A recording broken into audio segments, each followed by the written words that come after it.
What's up everyone? This is Kevin from Hapayu Gardening and I am back. After a 4-year hiatus, I have a front yard pumpkin patch. When I posted my last video back in 2017, I think I had around 1,200 subscribers. And when I just last checked, I am just shy of 6,300 subscribers. So thank you all for following along. And because of you, I am bringing this channel back this year to share my front yard pumpkin patch experience with you. Now for any of those of you who have watched my past videos, you probably recall that my pumpkin patches have always been in my backyard. Well, right now I'm currently in the process of rebuilding my deck, and this summer I also have plans to rebuild my shed as well as my vegetable garden. So a pumpkin patch is not going to happen in the backyard this year. So after several years of pleading with my wife to have a front yard pumpkin patch, she finally agreed this year, and I finally get to have my front yard pumpkin patch. So if you look over my right shoulder and my left shoulder, I have 2 mounds this year. I am growing big maxes and they take about 120 days. So they are going to be extremely close to being ready for Halloween. For any of those of you who are looking to grow pumpkins in time for Halloween this year, I highly encourage you to look for a 90-day variety at this point. So I didn't have too much time 2 weeks ago to start a video, but I knew I wanted to share this experience with all of you. So I made sure I caught some video footage of starting the mounds this year, and I followed a very similar process to what I did in the past. So let's go take a look and see how I got my front yard pumpkin patch started. Before I started digging my mounds, I spent some time planning out how I wanted my vines to grow in my front yard.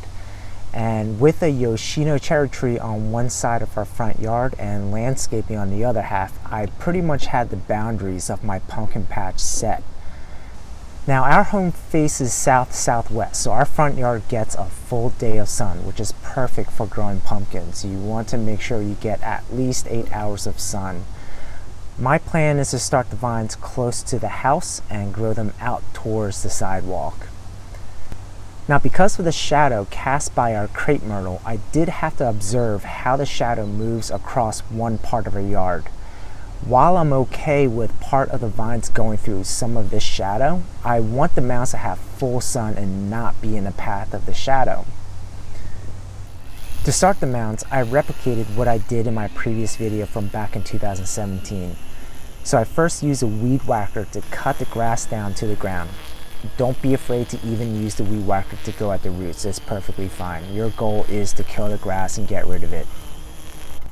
The next step is to rip up the grass roots and loosen up the soil. And one of my favorite tools to help with this is the garden claw, especially if you're like us and live in an area with very heavy clay.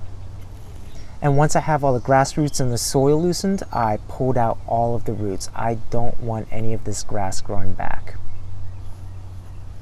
Next up, amending the soil.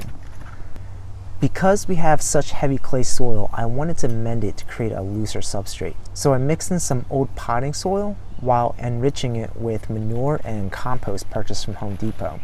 I mixed this in really well, digging my garden claw deep into the ground to try to mix in the amendments while pulling up the clay in the soil. You can actually see the color of the potting soil, manure, and compost getting lighter as I mix it in. Now once I think I have it mixed in well enough, next step is to plant the seeds.